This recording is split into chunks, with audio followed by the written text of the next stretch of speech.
Hi guys, I'm back with another dip powder manicure. This dip powder manicure is inspired by a Pinterest post. They're Beetlejuice. They remind me of Beetlejuice, if anybody's ever seen the movie Beetlejuice. So before we get started, I am trying out this Dipalicious Peel Base Coat. It says apply 2 thin coats, let dry 1 minute in between layers. So I've done that. And then to build my nail up a little bit, I used S&S Natural Set Sheer on all my nails, and I activated those, filed and buff. And then we're going to go in with this application. So I am using IGel Beauty's Dip Powder. We're using colors Screaming Green, Purple Rain, and Baby Powder. So guys, hang out with me and I will be back.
After the second coat of Purple Rain on my thumb, I noticed that near my cuticle area, some of the dip wasn't perfect, which I never get it perfect, but it was very noticeable. You see that piece just sticking out.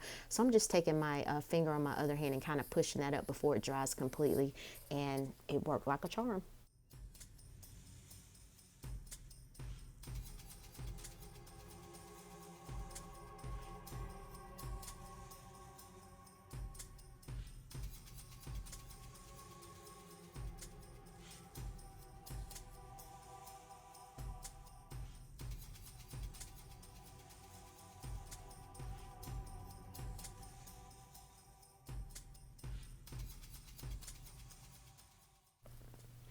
I'm going in with Activator on all nails, and again, I always apply 2 coats of Activator.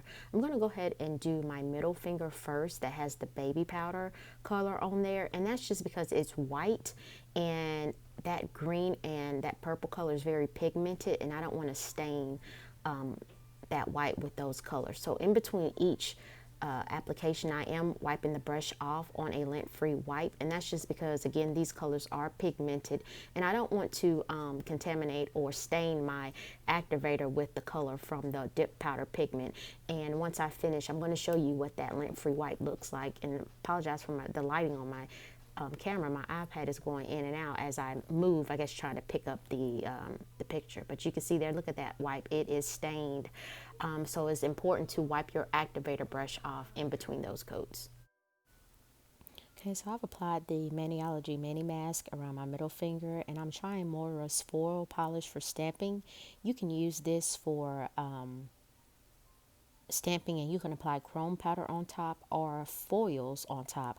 And I do have some videos that I recorded earlier this summer with how to use this polish, but for some reason this was not working for me at the time that I did this mani, which was last Sunday. So last Sunday I did this mani, and this polish was just not working. So you'll see what happens, but just hang in there with me, guys.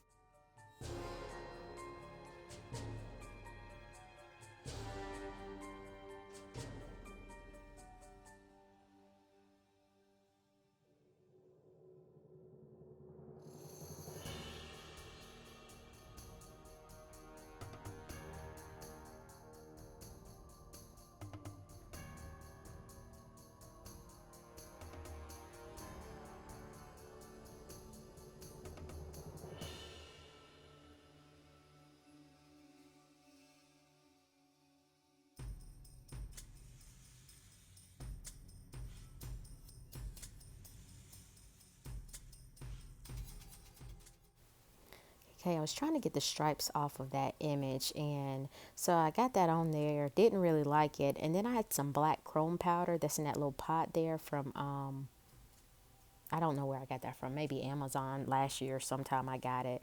But with the foil stamping polish, it doesn't you don't have to let it dry all the way. You just wait a few minutes, and then you can go in with a chrome powder on top to chrome it out, and it just was not working well for me. So what I did was, after I decided that I didn't like that with the chrome powder, it didn't really chrome, it stained the baby powder.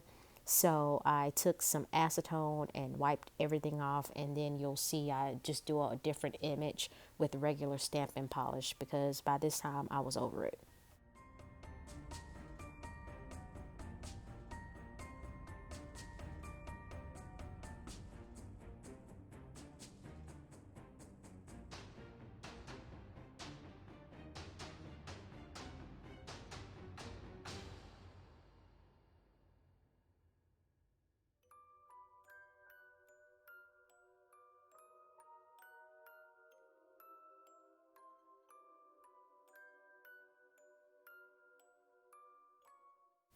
Okay, you can see here I cleaned that up as best as I could, and I'm going in with Maniology black stamping polish, and I'm going to use the zigzag image from that same stamping plate.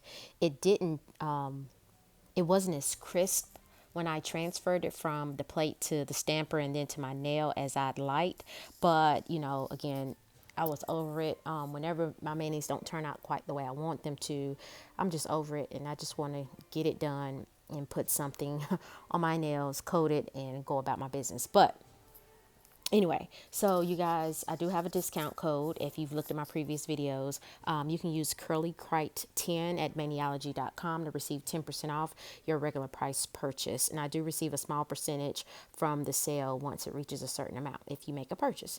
So this is an old stamping plate that I got when Maniology used to be Bundle Monster, and I got this a long time ago. So I'm just using the spider web from there along with the spider.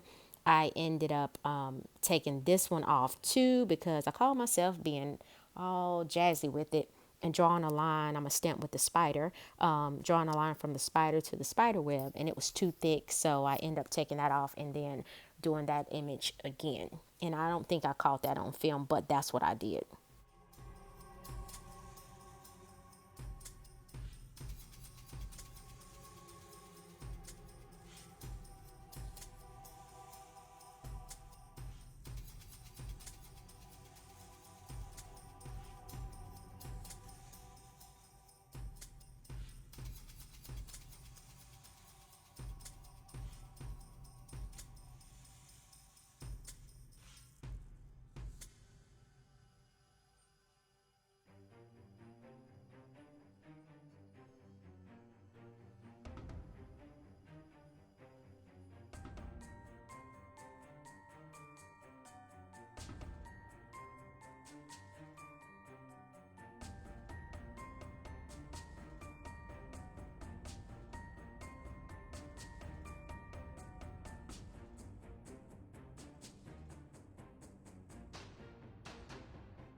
Yeah, you guys see how terrible that line looks. It's okay. But here's where I cleaned it up. I cleaned it off and I re-stamped, and that's the image on there. So I decided, again, I was going off the Pinterest picture that I had. I'm just going in with IGel's jewelry gel with the microblading stick there, and it came in a pack off Amazon as well. And I'm just applying that to the body of the spider just to make sure that those rhinestones stick well to that to my nail. And I'm going to go in with top coat on top of that. And just with that, this was my first time using the Dipalicious peel base. I like it. It only lasted with one coat. It only lasted, I think this mani popped off in maybe 3 days.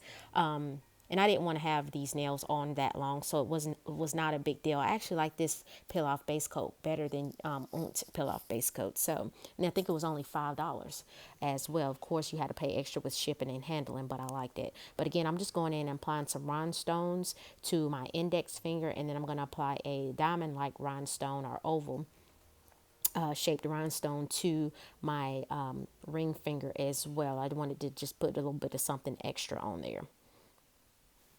I also forgot to add that before I moved on to my ring finger, I did cure my index finger in my LED lamp for a full minute before I moved on, because you don't want your rhinestones to move around. So you want to make sure that even if you apply rhinestones on every single nail, that you cure one nail at a time when you apply the rhinestones so that they don't move around while you're working on the next finger. So I'm just applying that jewelry gel. And then I'm going to go in. I think I said top coat earlier, but I think it was base coat I went in with on top of that before I applied the rhinestone. And the base coat that I used was IGel Beauty's base coat on top of that jewelry gel. Again, that gives that rhinestone something extra to stick to. And I've used that jewelry gel in a past video, and that stone did not budge. I had my daughter called it a mirror. I had a whole Disney mirror on my finger, but I thought it was cute. But anyway.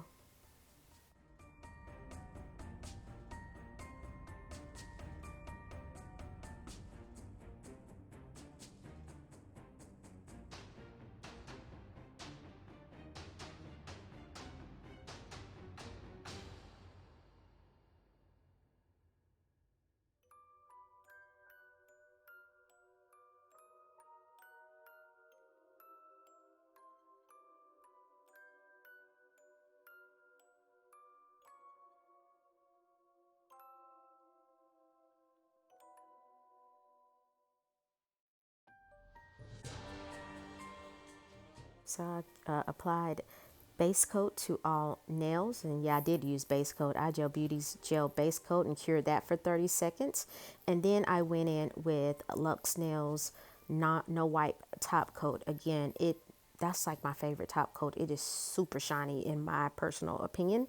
So guys, again, here is my finished mani, and here's my inspiration from Pinterest. So I liked it. Now my nails aren't quite as long, and again, I'm not a professional, but I liked the finished look. So guys, thanks for watching. Always finish your mani with cuticle oil.